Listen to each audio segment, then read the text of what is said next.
RJD के नेता तेजस्वी यादव पूरी तरीके से राज्यसभा चुनाव हार चुके हैं।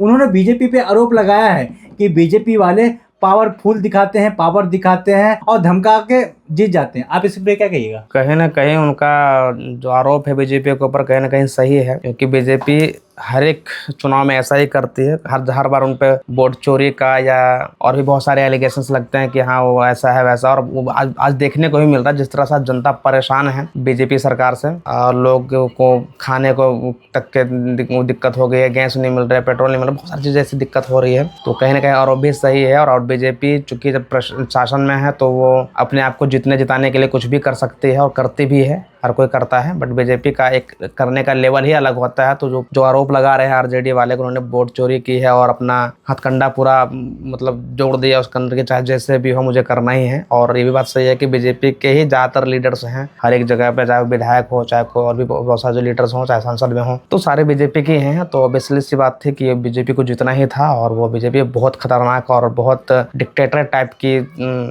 पार्टी बन चुकी है। तो वो तो भाई करती है, वो तो सच्चाई है कहीं ना कहीं। तो आपको क्या लगता है? तेजस्वी यादव ने ये भी कहा कि हमारे 4-5 लोग आए नहीं थे इसीलिए हम चुनाव हार चुके हैं, विधायक। हाँ, 4-5 आए नहीं था या बिठा दिया गया था उन्हें, बहुत सारी चीज़ें हो सकती है। क्योंकि बीजेपी भाई जीतने के लिए कुछ भी करती है। हो सकता है कि उन्हें पैसे से देके बिठा दिया गया हो, या और भी चीज़ें हो सकती है, उनका धमका करके बिठा दिया गया हो। क्योंकि बीजेपी ने इतना भयानक कंट्रोल कर रखा है पूरे कंट्री को, और हर एक जगह पे, चाहे संसद हो, चाहे पार्लियामेंट हो, चाहे फिर वो स्टेट लेवल पे हो, चाहे तो किसी भी सीट की बात हो, हर जगह पर जो है कि बीजेपी ने अपना एकदम वो भयानक तरीके से जकड़ रखा है और बाकी किसी को काम करने नहीं दे रहा है।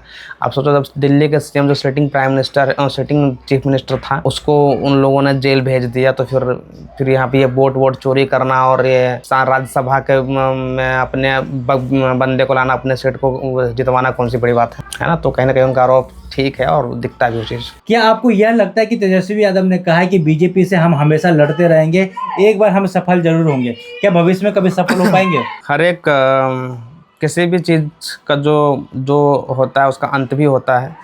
इंसान अगर पैदा होता है तो एक दिन उसको मरना भी होता है। तो हर चीज़ का एक दिन राइज भी होता है और उसका फॉल भी होता है। कोई भी चीज़ परमानेंट नहीं है, नथिंग इज परमानेंट। तो बीजेपी का भी एक ना एक दिन अंत होगा, इसकी भी सरकार जाएगी। और अब इस बार तो पक्का जाएगी। इस बार मोदी और बीजेपी नहीं जीतने वाला है। केंद्र में कोई अलग ही सरकार आएगी, कोई अलग ही पार्टी आएगी।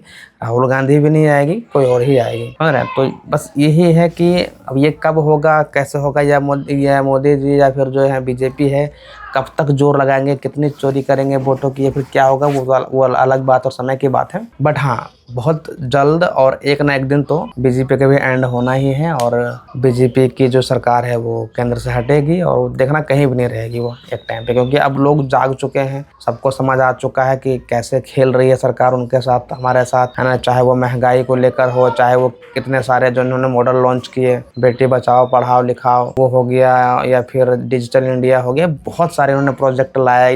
नमामि गंगे करके लाया था, यमुना को साफ करने के बाद बहुत सारी चीज़ें ऐसी थी जो वो सारे प्रोजेक्ट्स फैल रहे हैं। समझ रहे हो? तो वो सारी चीज़ें हैं। और वही है कि एक ना एक दिन तो अंत होना ही है, एक ना एक दिन तो इसका भी फॉल होगा बीजेपी का।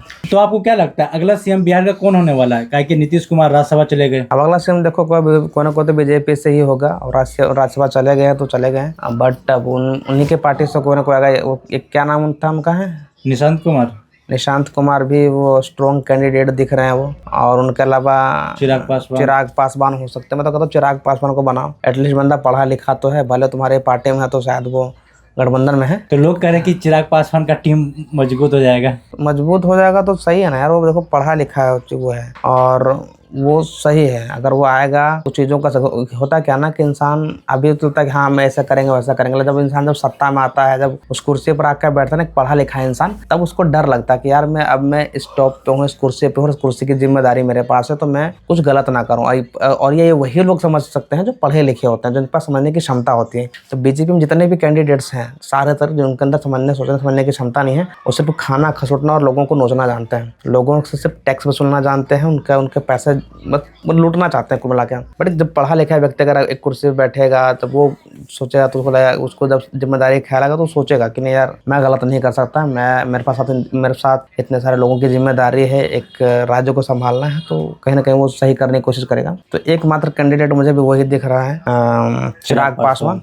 तो अगर वो बनते हैं तो फिर सही है। चलो बहुत अच्छा लगा आपसे बात करके, मिलते हैं अगले वीडियो में। जय हिंद, जय भारत, जय बिहार।